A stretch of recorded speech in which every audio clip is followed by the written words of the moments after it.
Hey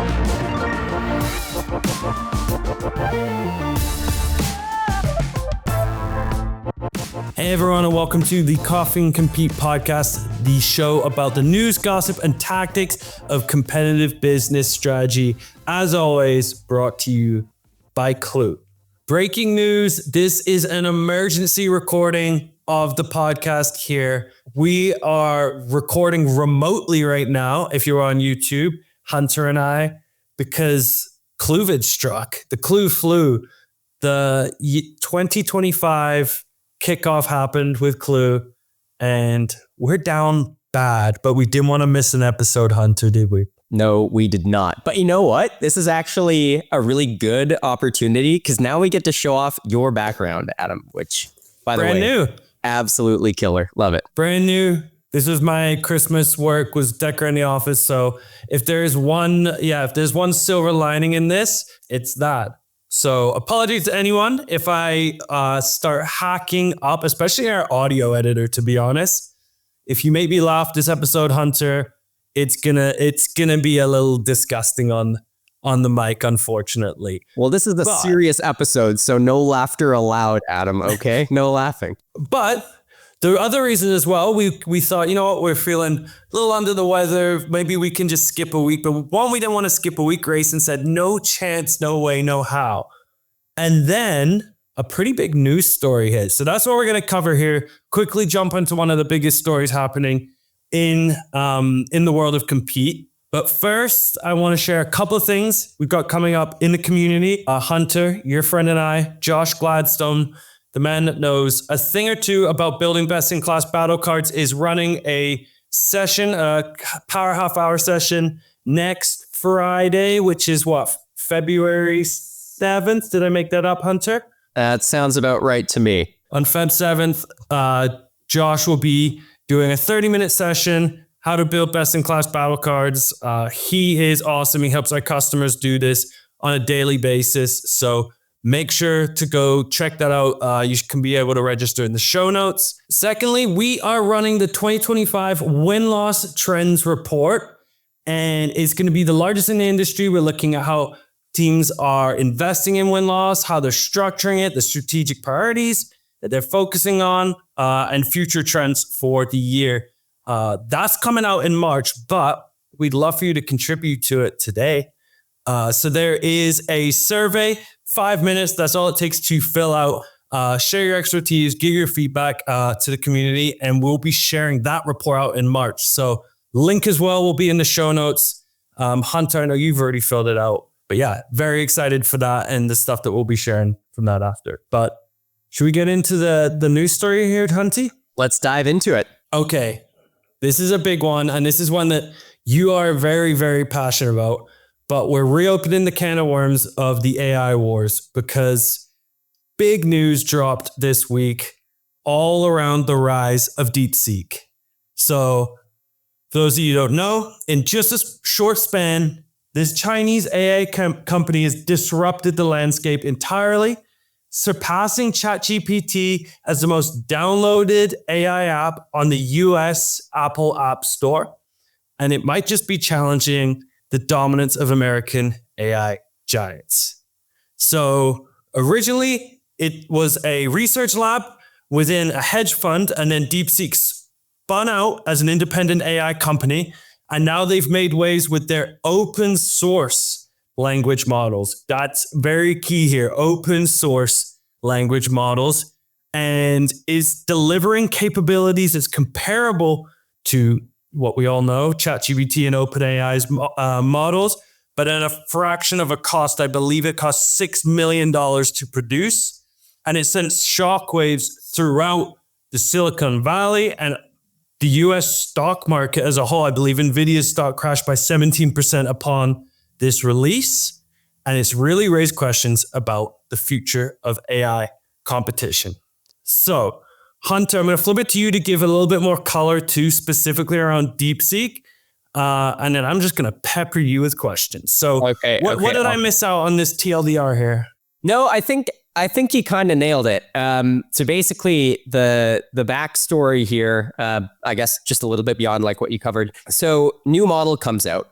This model was way, way cheaper to develop than a lot of like sort of the frontier models that we see today, like O1, like Anthropic's Claude 3.5, and others, like specifically others that are open source, like Llama 2 and 3. So it's a lot cheaper to develop. I think there's basically two different stories here. The first is a story around company competition. And then the second one that might be worth touching on is around country competition. So when it comes to the company competition side here, we've got DeepSeek, which because it was so much cheaper to develop, they can basically charge a very, very low cost and still be profitable in this case. We've heard that there have been some reports that DeepSeek is actually turning a profit on some of these, on their models. And then there's also the country competition side here. So this was a Chinese company that developed this. And there have been people who have come in, like Mark Andreessen, who's talking about this concept of like, this is the Sputnik moment of AI, where we've got another country that is challenging sort of like the US AI supremacy here. And so there's kind of the tussle right there. And then Adam, like you mentioned, NVIDIA took a huge hit. There was $1 trillion in market value that was wiped out the day that DeepSeek was announced. So now it's one of the most, I'm actually pretty sure it's the most popular app in the App Store right now. It just overtook OpenAI's ChatGPT app. And so obviously that's really impressive. But there's so many layers to this story. It's crazy. There's speculation that this may have been developed using NVIDIA's best chips, even though they technically weren't supposed to be using them. There's speculation that they may have even trained part of their model on OpenAI or using OpenAI outputs. And so now OpenAI is kind of coming back to the table now and saying, you know, what's up with this? Do we have to maybe involve legal action? So there's that angle as well. There's just so many different layers to this. It's kind of crazy. And this is so fresh right now that literally this morning, as we were building out the prep doc for this, there was new news stories dropping in here too, like you mentioned with OpenAI there. Like there is probably another 10 news stories that's going to come up related to this and new developments upon this release too. Like that's why we wanted to jump on it so soon as well here. Well, let me toss my first question over to you, because given this rapid rise from DeepSeek, how do you think the other major players right now are responding behind the scenes? Ooh, okay. So if we think about major players like OpenAI, Anthropic, maybe even Meta right now, basically like lay of the land, the pressure that they're probably feeling right now is they have huge upfront fixed costs that they have to basically spend to train their models. So Anthropic, for example, we don't know exact numbers, but they say it was between $100 million and $1 billion to train their frontier model. That is absolutely insane when you compare it to the $6 million that it costs to train DeepSeek. So in order for these companies to remain relatively competitive, what are they going to have to do? They're going to have to decrease costs, but they have much, much higher expenses than DeepSeek. So what they're probably feeling is, how do we either differentiate over the long term, which they're going to have to figure out if they want to keep their prices relatively high, but they are in a situation now where they're probably going to have to decrease their prices. There's not a huge level of differentiation between their products and DeepSeek, so they're probably going to have to turn their prices down, and that means they're going to be losing a lot more money. They're going to have to increase their burn rate. Forbes reported as well that Meta have developed or deployed 4 different war rooms right now to work out how DeepSeek was even created in the first place. As you mentioned as well, ChatGPT are kind of looking like inspecting as well as like how was this thing built, and now with the claims that there is stolen data from their own outputs as well. I think one of the big things I mentioned off the top that is one of the kind of most notable pieces behind DeepSeek's rapid rise compared to the biggest players in the AI space right now is the open source model. So given DeepSeek is an open source model, how does this shift the balance of power right now in AI space? Like, do you think like open models in general are posing a real threat to any closed source approach? I don't know. I mean, Llama is another open source model, right? And I don't think that, well, there are different use cases, of course, between like Llama model that you might want to use as open source versus something like ChatGPT that is probably going to be used by a lot more people. I think ChatGPT o1, a lot of people would agree, is better than Llama, and it outperforms in most benchmarks as well. So yeah, I think that like open source versus closed source, there are differences in terms of use case, but I don't see it being like a, just because they're open source, that makes them like, exponentially better than all other available alternatives. Like Llama has been a great open source alternative, but ChatGPT continues to be more widely adopted than Llama. So I don't know. That's kind of my take on this. Could you explain to a 5-year-old the difference between open source and a closed source approach? Sure. So a closed source approach, you can think of it like ChatGPT. If you have used it, that's a closed source approach where basically anytime you're using ChatGPT, you're using it on their servers. You're basically just using their service. So you can go to chatgpt.com and you're going to be basically using their service, but it's still being run on their servers, and you're basically just using that service remotely. Whereas with an open source model, basically what you can do is it's almost like you could download that model and run it on your own computer as if you built it yourself. So that's kind of the way that you can think about open source versus closed source here. So open source also gives you the flexibility to maybe even change the model a little bit if you need to. Although I could imagine that would be a lot more, complicated. Not that I've ever tried to try anything like that. That's far, far out of my realm, but I could imagine some people might try doing stuff like that for more like verticalized applications and things. Given the speed with which DeepSeek got traction, what do you think were the biggest factors that drove this level of adoption for it?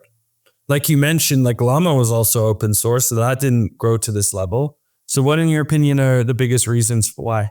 Well, I think that there's two things. So the first is DeepSeek is like, it's good. It's if you look at it in terms of its comparable like benchmarks. So if you benchmark it compared to OpenAI, DeepSeek is as good and better than OpenAI's best frontier model. So that's the first.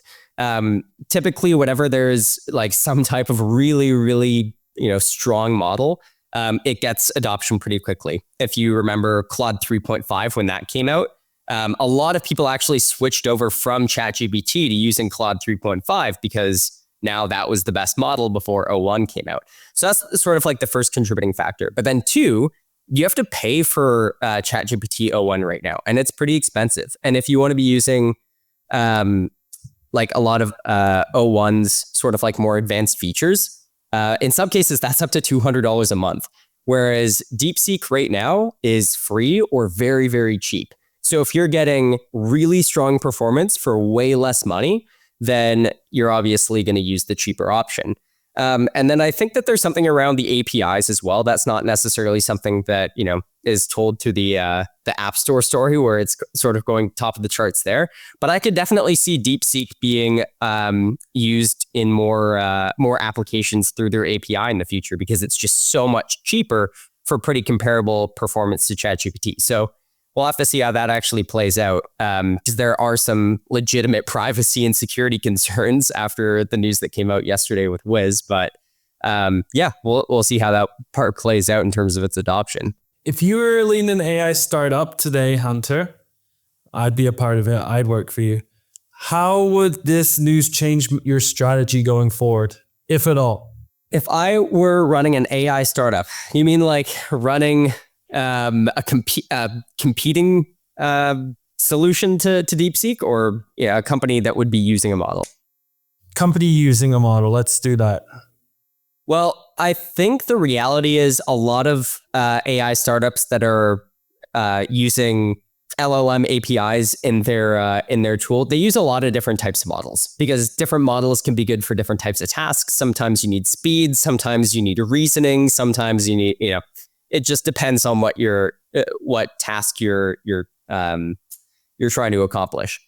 what I'd be thinking about with respect to DeepSeek is, okay, if I need a reasoning model and I need something that's going to be like relatively cheap, and security concerns are maybe not the absolute top of my list for this particular task, then this might actually become maybe one of the default tools that I end up using. And if the security concerns end up not being so important down the road, then I might actually start turning to this as an alternative to ChatGPT. So that's kind of the way that I'd be thinking about this. Any final predictions on how you believe this will play out? Well, I have so many questions. I'm not even sure if I have predictions, but questions then. Well, my questions are, first of all, the $500 billion that have been talked about being invested in AI infrastructure over the next few years. Microsoft, I think, was going to contribute 80 billion of that. My question is that still needed? If you can build really, really high quality AI models like this for a fraction of what we thought was possible in the past, then do you need that level of AI infrastructure? Maybe you do. Maybe it's just you can do a lot more with it based on some of these like new techniques that were used in the development of DeepSeek. But that, I think, is a legitimate question that people are asking right now. A few of my other questions are really around what's going to happen to the frontier models in the States. So if it's so much cheaper for someone to use DeepSeek for comparable performance, then what happens to ChatGPT? What happens to Claude? Do people continue to use them? And even if they do, what's going to happen to their pricing? Are ChatGPT and Claude and others going to have to reduce their prices? And if they do, and they have to increase their burn, these companies are looking maybe less investable now. So, for example, OpenAI is valued at $157 billion. They have taken on tons of funding, billions of dollars of funding over the past while. Was that needed? Are they going to be able to raise their next round at that type of valuation? These are questions that I'm asking, that I think other people are asking too. So only time will tell. All right. Thank you, Hunty. I'm glad we managed to do this, even though we're from afar. And this was a sick episode in more ways than one. And I can't wait to see how this plays out. I'm sure we're going to cover this story again, likely in a month, maybe even in a couple of weeks. So thanks everyone for tuning into this episode, and we'll catch you all next week.